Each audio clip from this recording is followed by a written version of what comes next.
अस्सलाम वालेकुम दोस्तों। रमीज जब पहली बार मोटरसाइकिल पर बैठा और उसने ये चलाने की कोशिश की तो उसे बहुत मुश्किल हुई। वो कई बार गिरा क्योंकि जहां उसे ब्रेक लगानी थी रफ्तार तेज कर दी या गियर लगाना भूल गया। लेकिन आज उसे मोटरसाइकिल चलाते कई साल हो चुके हैं। वो रोजाना घर से दफ्तर और दफ्तर से घर आता जाता है और इस दौरान उसे ये भी याद नहीं रहता कि कब ब्रेक लगाया और कब रफ्तार तेज की, बल्कि उसे ये ध्यान भी नहीं रहता कि वो कब अपने दफ्तर पहुंच गया। ये सब कुछ लाशऊरी तौर पर ऑटोमेटिक होता रहता है। क्या आपने गौर किया कि हम जब भी कोई नया काम करते हैं तो इसमें बहुत ज्यादा तवज्जो देनी पड़ती है और इस पर बहुत मेहनत करना पड़ती है, लेकिन वक्त के साथ साथ हम यही काम अनकॉन्शियसली या ऑटोमेटिकली करने लग जाते हैं। इसकी वजह यह है कि हम जब कोई काम बार बार करते हैं तो वो हमारी आदत बन जाता है। लेकिन पहली मर्तबा कोई भी काम आदत नहीं होता। पहली मर्तबा वो काम खूब सोच समझकर और पूरी तवज्जो देकर करना पड़ता है। जैसे कोई आदमी जब पहली मर्तबा बाइक या कार चलाना सीखता है तो उसे एक एक स्टेप पर गौर करना पड़ता है। लेकिन जब हम वो काम बार बार करने लगते हैं तो इस काम का एक पैटर्न हमारे दिमाग में बन जाता है और फिर इस काम को करने के लिए हमें बहुत ज्यादा सोचना नहीं पड़ता, बल्कि अक्सर सोचना ही नहीं पड़ता। बस हमारा जिस्म वो काम खुद करता चला जाता है, क्योंकि वो काम अब हमारे अनकॉन्शियस में महफूज हो जाता है और यहां जाकर ये काम हमारी आदत बन जाता है। मिसाल के तौर पर आपको अपने घर के वॉशरूम या बेडरूम तक जाने के लिए सोचना नहीं पड़ता। इसी तरह आपको गाड़ी चलाते में अगर अचानक ब्रेक लगाना पड़ जाए तो आपको सोचना नहीं पड़ता कि ब्रेक किस हाथ या पांव से लगाऊं। चार्ल्स डुहिग ने द पावर ऑफ हैबिट के नाम से एक किताब लिखी है जिसमें उसने बताया कि हमारा दिमाग ये सब कुछ हमारे फायदे के लिए करता है, ताकि हम जो काम बार बार करते रहते हैं इसमें हमारी तवानाई कम से कम लगे और हमारा दिमाग अपने तई दूसरे अहम काम कर सके। यूं आदत हमारे दिमाग और जिस्म की बहुत सी तवानाई बचाती है। लेकिन अब सवाल ये पैदा होता है कि अगर आदतें हमारे फायदे के लिए ही हैं तो हम इन्हें बदलना क्यों चाहते हैं। तो दोस्तों, ये बात हमने की है आदत के प्रोसेस की, लेकिन ये बात तो आप जानते ही हैं कि आदतें अच्छी भी होती हैं और बुरी भी। हमारे जहन का एक बहुत बड़ा मसला ये है कि वो अगरचे हमारी तवानाई बचाने के लिए आदत बनाता है, लेकिन उसे अच्छी और बुरी आदत के दरमियान फर्क नहीं मालूम हो पाता। जी जनाब, इसका मतलब ये हुआ कि कोई भी काम कते नजर इससे कि वो हमारे लिए मुफीद है या मुजिर, अगर हम बार बार करेंगे तो हमारा दिमाग उसे हर हाल में हमारी आदत बना डालेगा। और चूंकि हम ज्यादातर ऐसे काम करते हैं जिनमें वक्ती मजा होता है, इसलिए हम ज्यादातर बुरी आदत ही का शिकार होते हैं। फिर होता यूं है कि अगर हम अपनी आदत पर तवज्जो ना करें और उन्हें बदलने की कोशिश ना करें तो एक आदत के बाद दूसरी आदत बनती चली जाती है। बकौले शायर, एक आदत के घाव पर दूसरी आदत बांधा करता हूं। याद रखिए, पहले हम आदत बनाते हैं और फिर हमारी आदत हमें बनाती है। इसलिए अपनी आदतों पर मुस्तकिल तवज्जो करना और पुरानी आदतें छोड़कर नई आदतें बनाना बहुत जरूरी है। The habit loop. हर आदत 3 स्टेप्स में बनती है। पहला स्टेप है क्यू या ट्रिगर, दूसरा स्टेप है रूटीन और तीसरा स्टेप है रिवॉर्ड।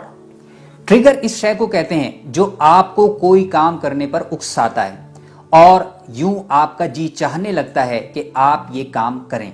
मिसाल के तौर पर अक्सर नौजवान अपने दोस्तों के साथ सिगरेट पीना शुरू करते हैं। इब्तिदा में दोस्त ऐसे ही शोगल में सिगरेट पीते हैं और चूंकि दोस्तों का इन्फ्लुएंस दोस्तों पर बहुत ज्यादा होता है, इसलिए आहिस्ता आहिस्ता ये शुगल गैर महसूस तौर पर आदत में बदलता जाता है।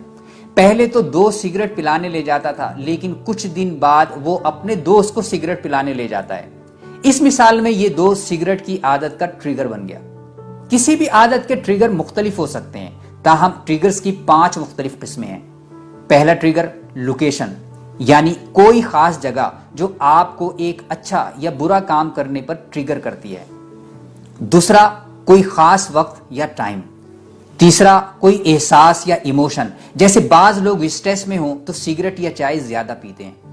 चौथा ट्रिगर, बाज खास लोग जैसे दोस्त या कोई खास रिश्तेदार वगैरह। और 5वां ट्रिगर है लास्ट एक्शन, जैसे खाना खाने के फौरी बाद चाय या सोडा ड्रिंक पीने का जी चाहना। ट्रिगर का अगला स्टेप है रूटीन, مثال کے طور پر کسی دوست کا ملنا، پھر اس کے ساتھ بازار جانا، کسی ہوٹل پر بیٹھنا اور سگریٹ سلگانا، یوں یہ سب کچھ ہوتا چلا جاتا ہے۔ عادت بننے کا تیسرا اسٹیپ ہے ریوارڈ یا انعام، وہ سب سے طاقتور اسٹیپ ہے جس کی وجہ سے لوگ عادت کو جاری رکھنے پر مجبور ہوتے ہیں۔ ہم سگریٹ کی مثال ہی کو لے لیتے ہیں۔ جس آدمی کو سگریٹ پینے کی عادت ہے، جب وہ سگریٹ کا پہلا کش لیتا ہے تو اس پہلے سٹے کے ساتھ ہی اس کے جسم میں نکوٹین جانا شروع ہو جاتی ہے۔ نکوٹین اس کے لیے ریوارڈ ہوتا ہے، کیونکہ اس نکوٹین کے جسم میں جانے سے وہ ریلیکس ہوتا ہے اور اسے سکون ملتا ہے۔ ہر اچھی یا بری عادت ان 3 اسٹیپس ہی میں بنتی ہے، اور یہ پروسیس جتنا زیادہ ہوتا جاتا ہے، یہ عادت بھی اتنی ہی مضبوط ہوتی جاتی ہے۔ اب اگلا سوال ہے کہ ہم اپنی بری عادتیں کیسے ختم کریں؟ یاد رکھیے، ہماری عادتوں کا پیٹرن ہمارے دماغ میں بہت ہی گہرائی میں موجود ہوتا ہے۔ اسی لیے اگر کوئی آدمی اپنی ایک عادت چھوڑنا چاہتا ہے تو چند روز بعد دوبارہ اس میں مبتلا ہو جاتا ہے۔ مجھے یہاں برطانوی مزاح نگار ٹوائن بی کا یہ دلچسپ جملہ یاد آ گیا کہ لوگ کہتے ہیں کہ سگریٹ چھوڑنا بہت مشکل ہے، حالانکہ یہ تو بہت آسان کام ہے بھائی، میں تو خود یہ کام کئی بار کر چکا ہوں۔ خیر، یہ بات تو ہو گئی مذاق کی۔ ہم آپ کو بتاتے ہیں کہ بری عادت کو ختم کرنے کا آسان طریقہ کیا ہے۔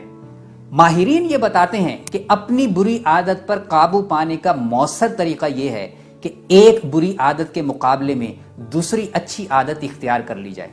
ہم یہاں ایک ایسے آدمی کی مثال دیتے ہیں جسے ڈونٹس کھانے کی عادت پڑ گئی تھی اور وہ روز بروز موٹا ہوتا جا رہا تھا۔ اس نے سب سے پہلے اس عادت کے 3 اسٹیپس کو کھنگالا کہ وہ کیا ہیں۔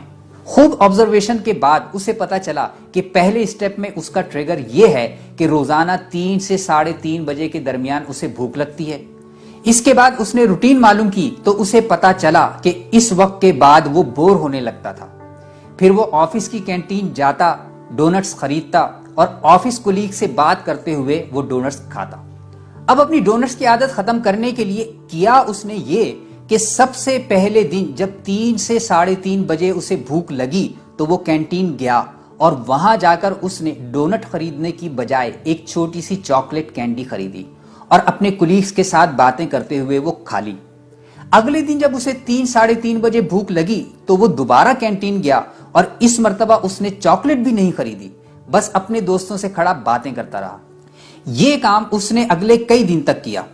اس دوران اس نے اپنی پرانی عادت سے لڑنے کی کوشش نہیں کی، بلکہ اپنی پرانی عادت کی روٹین اور ریوارڈ کو نئی روٹین اور ریوارڈ سے تبدیل کر دیا۔ یوں اس کی ڈونٹس کی عادت ختم ہو گئی۔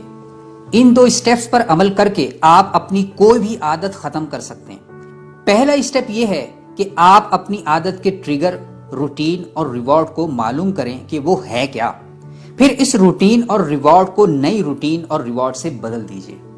کی اسٹون ہیبٹ۔ چارلس ڈوہیگ لکھتا ہے کہ بعض چھوٹی چھوٹی عادتیں بڑی عادتیں اختیار کرنے کا ذریعہ بنتی ہیں۔ بڑی عادت کا اختیار کرنا مشکل ہوتا ہے، لیکن چھوٹی عادت کو اختیار کرنا آسان ہوتا ہے۔ مثلا آپ وزن کم کرنا چاہتے ہیں تو غذائی عادات کو ترک کرنا ابتدا میں بہت مشکل ہوگا، لیکن اس کے مقابلے میں ایک چھوٹی عادت مثلا فوڈ جرنل اپنے ساتھ رکھنا اور لکھنا آسان کام ہے۔ کمنٹ کر کے بتائیے کہ آپ کو بری عادت چھوڑنے اور اچھی عادت اختیار کرنے کا یہ سسٹم کیسا لگا۔ کیا آپ اسے اپنی زندگی میں اختیار کریں گے؟ اس ویڈیو کو لائک کیجئے، اپنے دوستوں پیاروں سے شیئر کیجئے تاکہ وہ اپنی عادات کے بارے میں سوچ اور سمجھ سکیں اور اچھی عادات ڈیولپ کرنے کے قابل ہوں۔ ہمارے چینل انفوٹیویشن کو سبسکرائب کیجئے تاکہ آپ کو انفارمیشن سے باقاعدگی سے ملتی رہے موٹیویشن۔ یہ ویڈیو دیکھنے کا بہت بہت شکریہ۔